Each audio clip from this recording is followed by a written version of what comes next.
lot of times we grab and we latch onto the wall on an open turn. What we don't always get is a hand touch, an open hand touch that can get the same effectiveness as a grab or a latch. So a grab is like this, a latch is like starting to get your hands over the top or really like gripping harder. And then a lock is you're there and it's gonna take somebody to pry your arms off. What we want is to be able to really just set the hands, still get that compression on the wall, which you don't need to grab to get the compression. So you're hitting the wall with two hands. What causes the compression? The elbows and the momentum going into the wall. Grabbing the wall is not going to give you that compression. It will give you the false sense because what are you doing? You're starting to pull yourself in. But if you've ever watched the Olympics, national events, high-level meets, there is nothing to grab onto because the touch pad goes from 2 feet under the surface, 2 feet over. I had one of my girls who went to juniors several years ago. When we got out to Stanford for juniors, it was like, oh my gosh, we got to go tune our turns because there was no wall to grab or latch onto. She had to touch the wall. Touch, grab, latch, lock. The last three are not an option anymore. You have to touch the wall because ultimately, if you think about it, the elites are having to touch the wall. So you need to touch the wall. How do you get your compression? You're not going to be able to get it by grabbing, latching, locking. Because what's everybody doing? They're grabbing onto the wall, pulling themselves in to get the compression. But instead, how do you mitigate that? If you only can touch, that means you've got to accelerate into the wall. So if you accelerate into the wall 5, 6, 7 yards outside the flags, then you're going to develop the speed so that when your hands come into the wall, you don't have to grab and keep on pulling in. Instead, you've got the speed going in the wall, open touch, arms compressed naturally, and then your feet are going to swing in a moment. We'll talk about that, and you just come right off of that. You don't have to spend that time releasing. You don't have to spend that time trying to figure out, oh, where do my hands go? Instead, the hands are just there to cushion the entry into that wall, the approach, and then help you spring off because really this part of it, the pushing away of the hand that's on the wall, or probably your dominant arm, the pushing of that wall with the dominant arm, that's important. And you can push as hard as you want. And that's probably a component that we'll work on later. So let's take a look at Rachel. All that to say, with our open turns, and we probably won't look at the breaststroke open turn, but her approach, does she grab onto the wall? She grabs a little bit, right? But it doesn't look like a latch or a lock, that's for sure, because it's just an easy release. How do you know? You can test how hard are your forearms flexing when you connect with that wall? Are your forearms really engaged, high, medium, low, or are they super low? When you come in, if you hand touch something, if I touch this versus I even try to grab it, how are my fingers on there? What are the pads of my hands doing? You don't want any of that stuff to really be doing much on the entry into the wall. Okay, so you want to be a soft touch into the wall. Then, when it comes time to come off of that, the arm that's the non-dominant arm that's coming behind you, that's elbowing back and elbow hard as you turn, and then this arm is going to spring hard. But is your forearm really working? No, this is a push motion. So this is a tricep motion. It's not here and it's not here. So she's coming in the wall fly, she's coming in faster in a race scenario, coming in faster, open-handed. These aren't doing anything other than here's the compression, backed out here, here's the compression, pushed out here, and she's off. So we want a touch. All that to say, we want a touch on the wall. We're going to work on the little stuff that we just talked about during the week. How do we approach? The compression, the spring off, all those things, okay? So does she do a good job? Yeah, overall. And if she was at a high-level meet, she would have the skills to run a correct open turn without on a wall that had no ledge on it and be successful. Okay, now let's talk about the actual turn into the wall. First, does the non-dominant arm back away at the same time that the hips are turning? And the answer is yes, because as her hips are turning into that wall, her arm is also going backwards. So those two skills are synced up. Non-dominant arm is backing away as the hips are turning and sliding into the wall. Those two things are skills that are done at the same time. What do we see happen a lot? We see a lot of times a swimmer does those separately, or they overlap only in certain areas of it. We don't want any of that to happen. We want a full overlap of those skills, so that by the time the feet connect in a moment, I'll talk about the feet and her positioning of her feet in just a moment here, but when the feet connect to the wall, that non-dominant arm is ready and waiting in half streamline or near half streamline for that right hand to come. There it is. So if the timing is correct on the approach to that turn, or the actual turn itself, or completing the turn, then by the time the feet connect with the wall, which is right there for her, her left arm is waiting for that right arm to come, the dominant arm to come back to her. Does that make sense, or to it? That's a really important next major note. I mean, there's all these little notes in between, but first thing is a touch. Next thing is the timing of the non-dominant arm backing out as the hips turn, and then the non-dominant arm setting up in half streamline, or half of the streamline, by the time or at the same time that the feet connect with the wall. You do that wrong and you set the timing up wrong, and you potentially slow your race down by 1/10 of a second, 2/10 of a second, every single wall. So if, for example, my non-dominant arm is ready to go, but my feet are not quite at the wall yet, we can't leave. This can be sitting here all day long, but if those feet aren't at the wall yet, you can't leave off of there unless you're going to potentially either not get as good of a push off the wall or do something potentially illegal in the race to get you DQ'd. So that's an area where you can sharpen and save and cut time out of. Is the hand dropping out and forming the half streamline at the exact same time that the feet connect with the wall? If not, let's tune that area. And then during the week, we'll discuss the ways to turn more precisely to get that to happen easier. One of the ways to make that happen easier is to overlap the feet on top of each other, and that's what I was about to talk about a moment ago. So when the feet come in here, what Rachel really should do is she should slide them over each other and cut them in. Just like in an ideal breaststroke pullout, you would slide the hands over each other in the second phase, I guess third phase technically, when you're recovering the hands into that breaststroke kick. If you come up on your breaststroke pullout and you're like this, coming up like this, you're outside, you're not close to the body on it, it's gonna make these arms recover slower, it's gonna create a lot more resistance for you. So one way to help ensure that those feet get to the wall on time is to overlap the feet right there. One foot should slide over the other, and then the feet drop in together. You see there's a lost spot there. Not cross, that's a little too much. Tops of the feet, sorry. That's a good note. So tops of the feet, just like that, like a little crosshatch. Exactly. So sort of a bad streamline. So I would say, like a bad streamline, we see kids do this, you would do that with your feet. So it's something like that. And then they turn and they come in. So you can even see, does it look sharp? No. Her body lines look good, but that looks a little sloppy. So for her, what does that really amount to? Probably 5 100s. But 5 100s over 4 25s is 2/10, and over a 200 is 4/10, and that could be the difference between 200 and 159.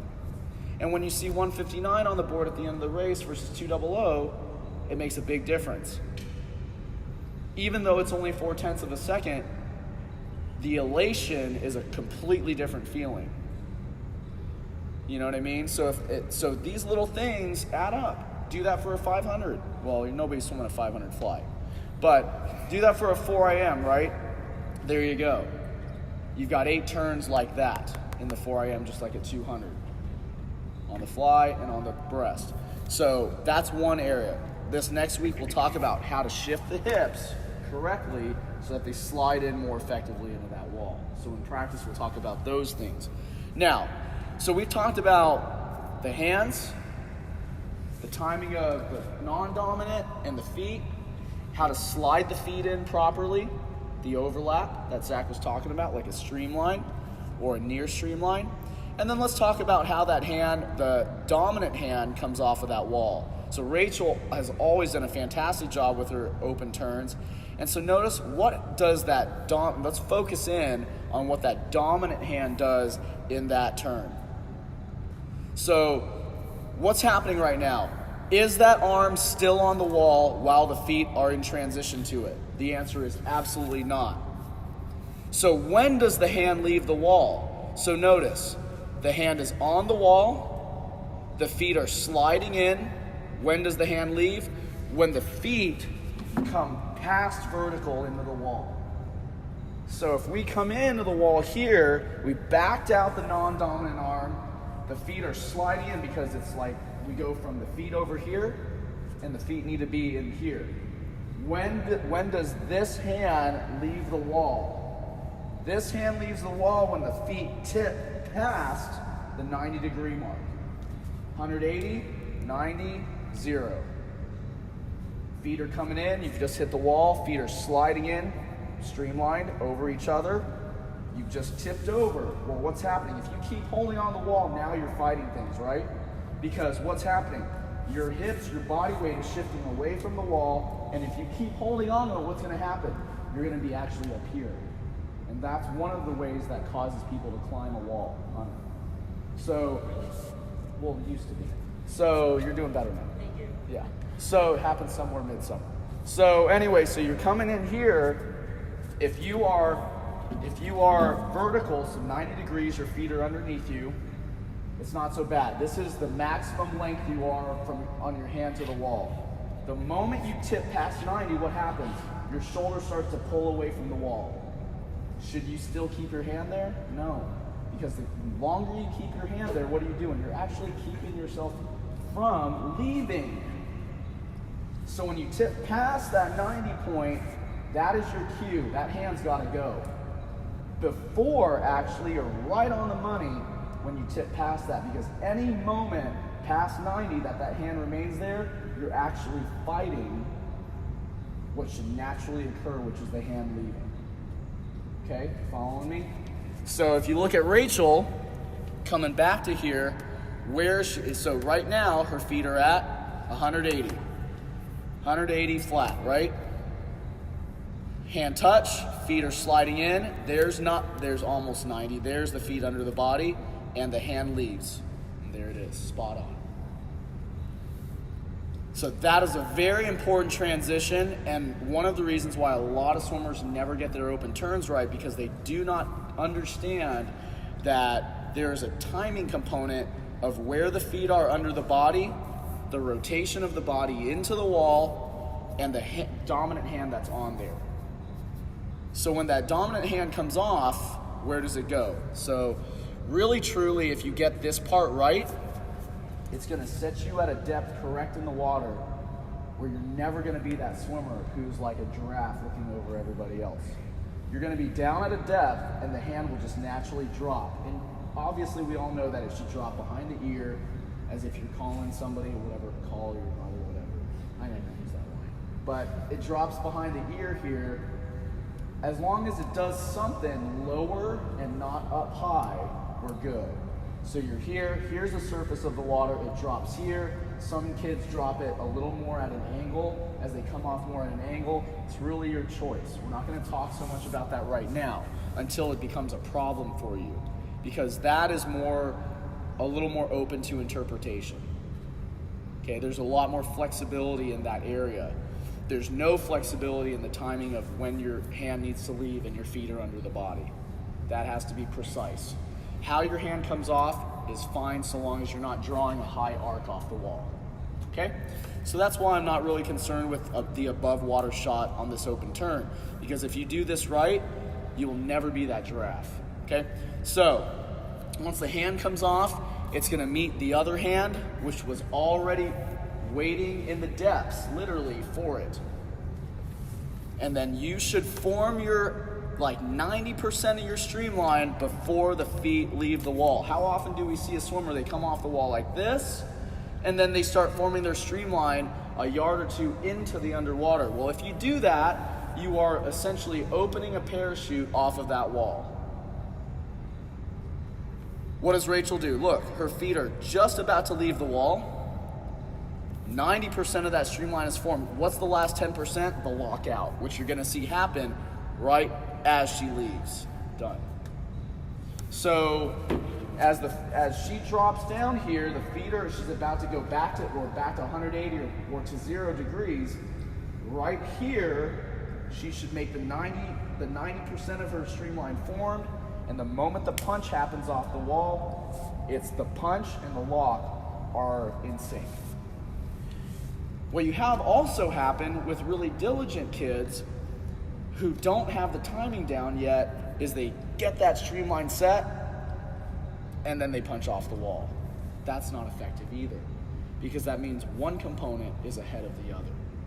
And that means that something else was behind, if that makes sense to you. If you're already able to form your streamline and you have to wait on your feet, it means you were late getting your feet into the wall.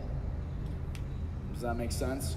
So when you punch off that wall and that streamline locks in its final 100% position, those should be at the exact same time. Okay? And then we all know what a hyper streamline is supposed to look like. We talked about it all week long, so that's not something that I'm going to discuss right now. Okay? Good, a little bit more. So do I like the depth? Yeah, I think the depth is quite good. She was probably a little bit deeper, right? She's on her ascent right now. Are you on your ascent? Yeah, so she's probably on her ascent right now, just slightly. She probably came off 3.5 feet under the surface. It was good. So when she came off, you would want to come off and be a little bit pitched downward. Let me back up just a bit, because so everything I talked about a moment ago is all the turn, right? Now we're talking about how you should work the underwater. I'm not going to talk so much about the kicking side of things, because the kicking side of things, that's for us to discuss and practice. This week is about setting turns, open turns and flip turns, and getting our depth right. So, does she push off parallel to the surface? Or does she push off slightly downward so she can get under the wave of water that she created into the wall? Well, she pushes off slightly downward, and you can see she's working her way down just a tad. And she can probably, there you go, that's a good depth. She could, her leeway, she could probably go half a foot to potentially a foot lower. It would not hurt for her to be down here. For her to come off that wall a little bit more angled, drop down to the 4-foot line, depth-wise, and be right here. A lot of people think, well, geez, that's so deep. Well, there's 2 reasons why it's good to be deep off the wall. Number 1, you almost guarantee that you are not going to hit the body of water, the wave that you created going in. And number 2, it forces you to run a good underwater. If you have committed to going, no matter what, I am going to do a smooth transition up to the surface, if you go deep off that wall, you are committed to doing an even longer underwater. Why? Because if you go deep, what does that mean you have to do if you have to rise up steadily? It means it pushes out your breakout point. And that's always a good thing if you're developing underwaters, for short course season in particular. So coming deep off that wall has a lot of benefits. One is a straight functional benefit of not hitting the body of water that you just create. We've all been there, right? We flip turn and we've gone straight out into the water that we brought in, and you can feel it hit you. That feeling of it hitting you is not a good thing. You never want that feeling when you come off the wall. You always want the feeling as if it's like clean water and you've pushed off that wall smoothly. That's what you want. By angling yourself off that wall down, obviously not like this, but smoothly under there, you avoid that feeling. And it should happen every single time. The second reason for going deep, and in Rachel's case deeper, is that it pushes out the trajectory of that curve for the underwater, so that you have a more commitment to that underwater and a longer breakout point, or a deeper breakout point, or a further out breakout point. Okay? So I would say for Rachel, you can go a little bit lower than that. And then she's going to kind of stay down there. When you guys get a chance to, I'm probably not going to pull Hunter's video just for the sake of I want to show you something good or good to work on. Hunter's is just good. His is probably spot on. Watch his video when the video comes out. Take a look at it, especially on his butterfly, his dolphin kicking. He's fantastic. He is the ideal of what you want. He needs to just work on his kick. He needs to work on his kick.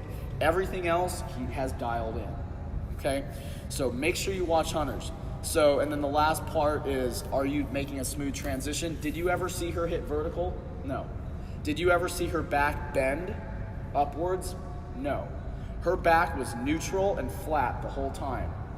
The subtle changes in her streamline, in her core, in her body adjustment helped her work up. It should never be obvious that the person is trying to transition to the surface.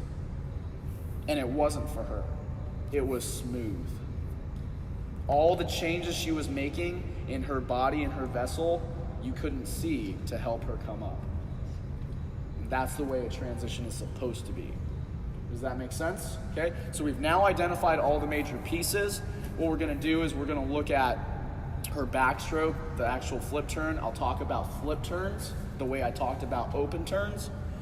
And then we'll just look at her underwater, just with those lenses of deep transition.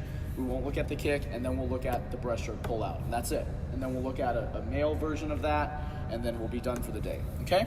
So there it is, good. Let's take a look at her backstroke. So I am not going to talk right now about backstroke stroke count or where to turn over. That's going to happen later. For right now, we're just looking at the actual turn itself. So the turn itself, there are a couple options. What you can do is you can do a dolphin kick into it, which is okay. There are elites that do a dolphin kick into the turn, and there are elites that don't. It's really up to you. She is setting herself up correctly for a deep push-off. Let's talk about that last stroke and how that relates to that dolphin or non-dolphin into the flip turn, okay? So as she takes that last stroke, what you never want on that backstroke is a dead spot. You don't want a huge dead spot. You can have a little bit of a delay, but let's take a look at her last stroke. She takes, watch her right arm right here on the video. So she comes over the top. We're not talking about this part yet. That comes later. Not today, a different day. She comes over the top. She pulls. And then she does the turn. She hits the dolphin kick. Now, the reason why she had to hit the dolphin kick is because the last stroke didn't really help her do the turn. The last stroke was just a stroke to bridge the distance and try to hold some momentum into the wall. You want your last stroke to help with your rotation. So it's really important that some portion, I don't care if it's the last follow through of it or the mid pull to follow through, let that last stroke contribute to your rotational speed for that flip turn for backstroke or freestyle. So when we get to freestyle, I'm not going to talk about the flip turn because I've already discussed it on backstroke.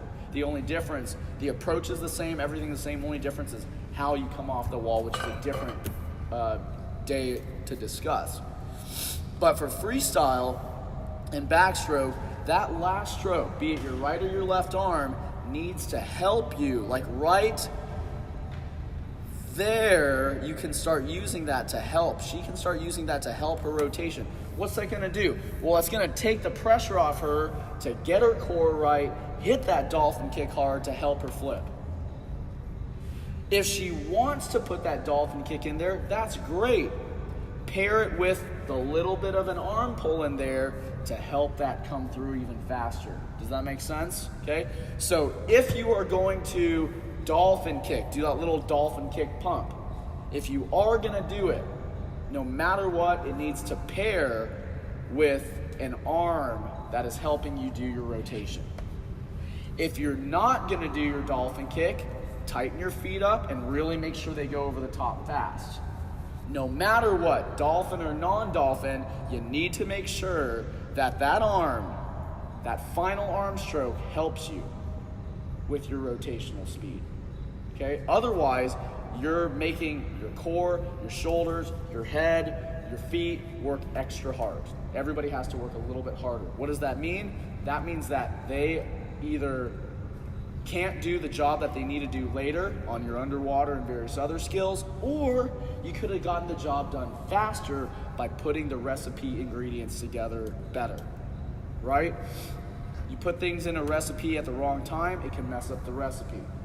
You put things together in a recipe at the right time, it makes the food taste good.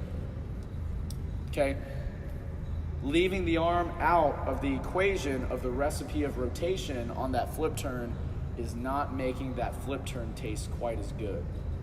Okay? So make sure you get that. That's an important skill. Now, the flip turn itself. Is she over the top? Yes, fantastic. Are her legs together? Yes, fantastic. Does she look backwards and hold her head backwards? No, she tucks her head in. That's good. How many times we've done a flip turn, looked around at the people around us, laid out, opened up, and you know that turn's not good. Sometimes people do it when they race. It's never a good thing. As long as you understand that the only time to keep that head looking back like that is if you're looking around or you're intending to look around, fine. Otherwise, there's no place for it in a flip turn. And she doesn't do it. She pulls the head around, tucks the forehead into the belly button just to finish the turn, lays it completely parallel to the surface of the water. Her arms are ready for the streamline by the time the feet connect with the wall. There it is. 90% of that streamline is formed by the time the feet hit the wall. Remember when we talked about our open turns? By the time the feet hit the wall, 90% of your streamline is ready to go. When you punch the wall, it locks out. She punches, it locks out. There it is. And she is now setting up. You can see the angle she's taking. She's not going to go parallel. She hit the wall a little high on that turn. She's not going to go parallel with the surface. She's going to go downward and set her line. Now let's talk one more time about the actual rotation because this is important. She goes straight over the top. Her forehead tucks in. Notice, what do her hands do? Are they swiveling off to the side, helping her stabilize? One hand here, waxing one side, drawing on another? No, it's none of those things. Her hands are staying right behind the head, prepared to start pulling together for that streamline. So when you watch your video, ask yourself, when my hands are by my side, what do? Watch your hands. Where are they staying? They're staying back, behind, back, behind, back, behind. They form 90% of the streamline by the time the feet hit the wall. There it is. And when the feet punch, there's the last 10%. She sets a really good depth. It wouldn't have been as hard if she had hit that wall lower. She hit the wall too high. Look how hard she has to compensate in her dolphin kick to get into her positioning. If you hit the wall at about horizontal, so for example, let's back up here. Notice, she hit that wall just a little bit too high here. She dropped the feet just a tad more. She would have not been that high. It was just about 6 inches that made all the difference there. 6 to 8 inches that made all the difference. And look, what happens there? She has to work really hard to drive her body down into the line that she needs to. This is the correct depth. Recall from the previous video on her butterfly that she was about here. Does this depth look safe? This is a safe depth to be at. This is 4 feet under the surface. She levels off. She's gonna spend a little bit of time. She's very comfortable. She's been doing this for the last 10 years. More? 10 years. She's been doing this the last 10 years, so she knows a good underwater backstroke, what that's supposed to be like, and then she works her way up steadily. It's very obvious she's not actively angling up to the surface. She's not going to miss her breakout point. In that last foot to 2 feet, she really times it correctly and hits that spot just right. Maybe a hair early. Just a hair too early there. About 4 or 5 inches too early. Almost interesting, left the same amount of space that you missed the wall by. Okay? So, yes, Hunter.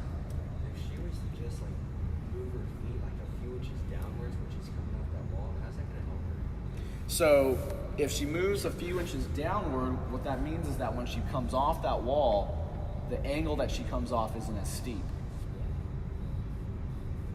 Okay. She's like already lower. So for example, let's think about this. If we're flip turning into this wall, right? So if we flip turn, we have different spots that we can place our feet, right? A position that's high is going to send your body where?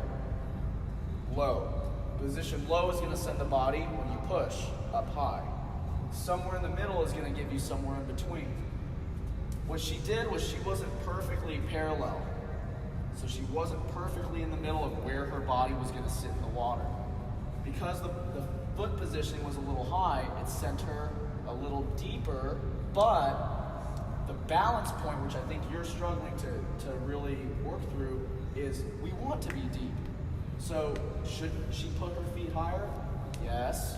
But the balance point is that by placing her feet here and driving, she had to work harder to get into that point. That's why you saw such a hard flex in the dolphin. If she set her feet here, it would have more easily been a smaller step to where she needed to be, which means her dolphin kick doesn't have to work nearly as hard to flex into that spot. Does that make sense? That's why. Okay, so everybody is a little bit different because everybody's body sits different in the water. So for me to say everybody needs to plant the feet 2 feet under the surface is probably incorrect. Lynn's gonna be different from Hunter, different from Coach Josh, different from me, different from anybody. We're all gonna be a little bit different. You have to play with it. If you're having to drive your dolphin kick 2.5 feet over your body line like Rachel did, it's a problem. Okay, so you'll see Hunter, go watch Hunter's. He probably does a really good job of it. Anyway, so there's that, okay? So there's your backstroke turns. Let's go to our breaststroke pullouts. All right, so here's breaststroke. Now, you're gonna notice in breaststroke, we have the same component in our open turn. So I'm not gonna go through the open turn again. You already have the notes that were created for it. And so now we're gonna talk about how to do that pull out. And whoever was filming did a really good job through here because we get the whole picture. Now, recall for backstroke. For butterfly, she was about here. For backstroke, she was about here on the depth. Breaststroke is a very important stroke to get your depth right off the pullout because you spend so much time. Even the average breaststroker, if they do their pullout correctly, will spend probably more time underwater than in their other strokes. A good breaststroker is certainly going to spend more time underwater than their other strokes. And then if you're great underwater with all your strokes, you're going to spend almost the same amount of time underwater as all your other strokes. But with breaststroke, you're typically underwater for 6 seconds. Where that takes you depends on the type of swimmer you are. Whereas, like, for example, if I give Hunter 6 seconds underwater for dolphin kick, 6 seconds underwater for his breaststroke pullout, his distance is going to be a little bit different. But no matter what, all breaststrokers are gonna spend an average of 5 to 6 seconds underwater. 3 for phase 1, the streamline, 2 for phase 2, the dolphin and the pull, and 1 for phase 3, the recovery and the breaststroke kick. 3, 2, 1 underwater. So the time of that is probably gonna be 5 to 6 seconds underwater off every wall. If you're spending that much time underwater, your depth needs to be set really, really well, okay? So with Rachel's case here, I think that her depth is okay. I don't think it's bad. She's probably at like 3.5 right now. Is it awful? No, in fact, it's decent, okay? Notice she levels off. That's the first thing that a lot of people struggle with. They don't actually ever get to the point where they level off into the underwater. You need to make sure you level off in your underwater. You need to get level. 1, because there's a legality concept on it, or component. If you don't level off, as Wyatt knows 2 to 3 times over, and you start your pull out, you're gonna get DQ'd. Or you have a chance of getting DQ'd if you got a picky official. So for example, if she's kind of tipping down here, and then she starts that dolphin pull into phase 2, that's a potential DQ. So from a legality standpoint, that's a problem. But from a functional standpoint, it's a problem as well. Why? Because when you come off that wall, if you are changing depth and you start your dolphin pull, you're losing the optimal speed off of that you can gain from your streamline in phase 1. Okay? So she does a really good job of leveling off. Obviously her streamline's good. She chooses to do dolphin into the pull. There are a few ways that you can do this. You can go dolphin initiates the pull. Now with the new breaststroke rules, you can go dolphin, take whatever break you want, pull. Or the third way, you can time it like it's butterfly. You can pull and dolphin. So you got 3 ways that you can do it. It's all really up to you. The one way that was added in, that was allowed, was dolphin gap. Any gap you want. There's an optimal amount. We won't talk about it today. Dolphin gap, then pull, then everything else. What do I like? It depends. It depends on what works best for you. Ultimately, we're gonna look at if you get worked on the underwater or if you're doing the work on the underwater and beating people. If you're getting beat, we're gonna see if we can make adjustments to what you wanna do, the way you like to do it, to see if you don't get beat anymore or you start beating people. Otherwise, we might have to change into one of the other options. But for right now, we're gonna leave it up to you how you wanna do it. Okay, if we start seeing you're consistently getting beat, and no matter what we try, strengthening your dolphin kick, strengthening your pull, tightening up certain lines, if we can't do that and get it fixed, then we're gonna probably shift into doing something else, one of the other 3 options, okay, or other 2 options, okay? So I think Rachel does a good job there. The only other one that I think might be effective for her is a butterfly option, where she does it on the back end of the pull out, as opposed to the front. But other than that, I think it's good. Now, let's talk about the pull out. After you do your dolphin and your pull, and I'm not gonna talk about the details of the pull right now. Those are all different days. You need to make sure everything right now is about lines. All your lines are good. After you do your dolphin pull, that should send you up a level. We've talked about that before. And what does it do? Remember, she was down here. Does she come up a level? Yes, she rises. Okay, notice, you can see her rising through there. And she rises with toes pointed, nice solid line. It doesn't look like she's trying to come up. You'll see some other people's videos, it looks like they're trying. And then, when she recovers, she hides the hands, it's pretty good. And it doesn't look like she's trying to get to the surface. That's it right there. Nothing in breaststroke should ever look like or any of your underwaters as you move through that transition should ever look like you are trying to come up to the surface. It should look like you are naturally moving up with each phase of the underwater, okay? So, everybody got that? Okay? So, last thing is your freestyle, and then it looks like we probably won't be able to look at the weak male, whoever that was.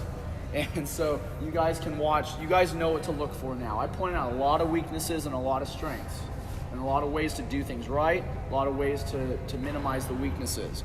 So let's just take a look at her freestyle, just to, Josh, that family that came in, the girl, his name is Mayan, she's yours. 45 minutes. Thank you, buddy. Oh, did we miss the flip turn? Okay, well, good. It worked out anyways. We talked about flip turns anyways for backstroke, talked about rotations, and then the underwater. Oh, that wasn't bad. That was fun. No, we were saying you were like holding the button down. Oh, I was. It was just like rolling through it. Oh, sorry. So, anyways, this one is good. She hit the depth really nicely on that turn. So, take a look here as we come into this last one. Does her hand help her? She could do a better job there. But it's not bad. It's like maybe the tail end. It's certainly there's no gap. You never want the gap. You don't want to finish your stroke and be sitting there working your way into the wall, gliding your way into the wall. Then she hits the wall. Notice, good lines through there. Not an extreme dolphin kick. She sets the depth deeper and she works that underwater. It is okay to dolphin kick on your side. But do not dolphin kick. If you happen to accidentally push off on your back, don't be dolphin kicking through the whole rotation of your stomach. You want to set your line on your stomach, and as you're rotating downward, that's when you start your dolphin kick. Okay? So I'm going to show you that, and then we'll call it a day. So she comes off the wall. It's a little bit hard to see. So she comes off the wall, she loads the kick, and as she's rotating, she can probably actually start the rotation a little bit over more and then start the dolphin kick. As you get past vertical, that's when you can kind of start getting into your dolphin kick, okay? And then she works her dolphin kick, works her way up just like we talked about. Does that make sense? Hey, Edgar. Okay, so there it is. If you can transcribe those notes, appreciate it, send them to Wyatt. Like maybe you guys can take a photo and then kind of just put it all together, send that to Wyatt. Yeah, perfect. Thank you guys, I appreciate it. And then Wyatt's gonna get that video uploaded. You guys can watch yours, and watch each other's, that'd be great. And then obviously for your open turns, anything with a dolphin kick, you wanna probably take a look at Hunter's. Hunter's is gonna be probably really good, okay? And you should watch pretty much everybody's for breaststroke, just to see, okay, what do we get right, what do we get wrong? Okay? That's it. We'll see you guys.